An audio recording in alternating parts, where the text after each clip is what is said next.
The gavel hadn't even touched the block when her lawyer chuckled. "Enjoy your new life," he said, smoothing his tie. "You'll be leaving with nothing." Beside him she smiled, that same condescending little smirk she used to give waiters when they brought the wrong wine.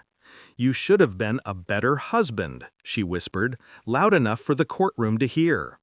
The judge turned to me, pen hovering over the final page.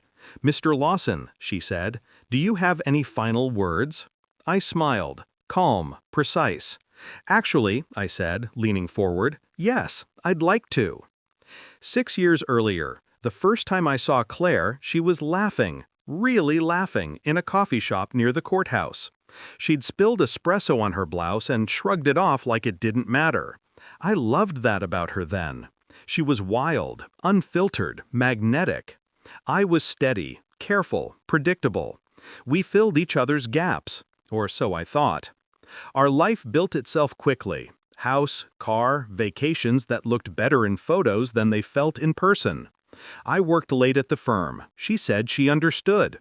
When she smiled, it still disarmed me.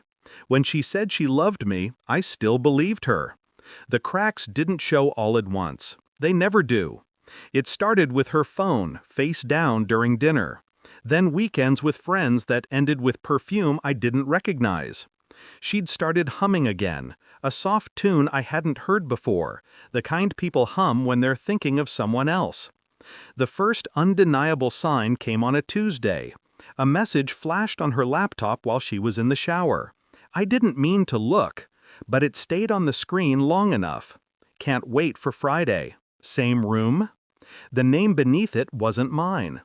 I remember my hands shaking, just slightly, then stopping.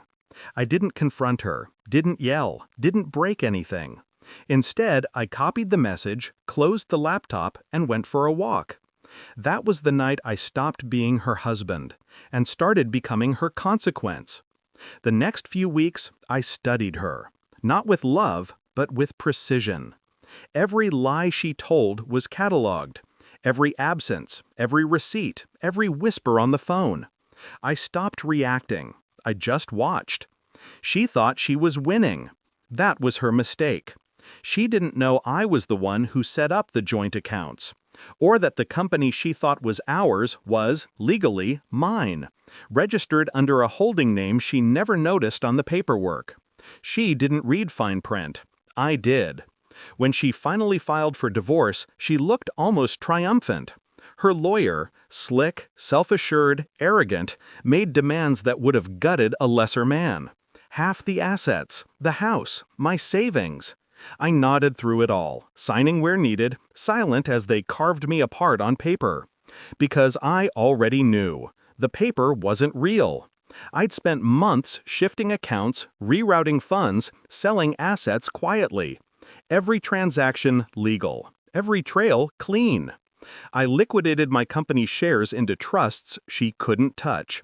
Then, right before she filed, I resigned and sold what was left. To her, it looked like my business collapsed. To me, it was just complete. But I wasn't done. I left breadcrumbs, invoices, debts, forged consulting fees, all tied to her new boyfriend's name. The same man she was sure I didn't know about. The same man who'd soon receive a visit from federal auditors. When the divorce hearing came, I wore the same suit from our wedding day. Not for nostalgia, for irony. The courtroom was colder than I remembered. She sat across from me, radiant in victory. Her lawyer's voice was smug, dripping with confidence as he recited the terms. He thought he'd crushed me. She thought she'd broken her. The judge thought it was over. And then she asked the question, "Mr. Lawson, do you have any final words before I sign this?"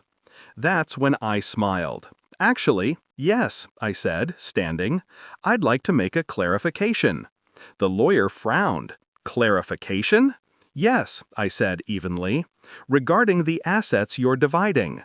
I handed the judge a folder, slim, neat, deadly. Those documents show that all marital accounts were closed 6 months ago.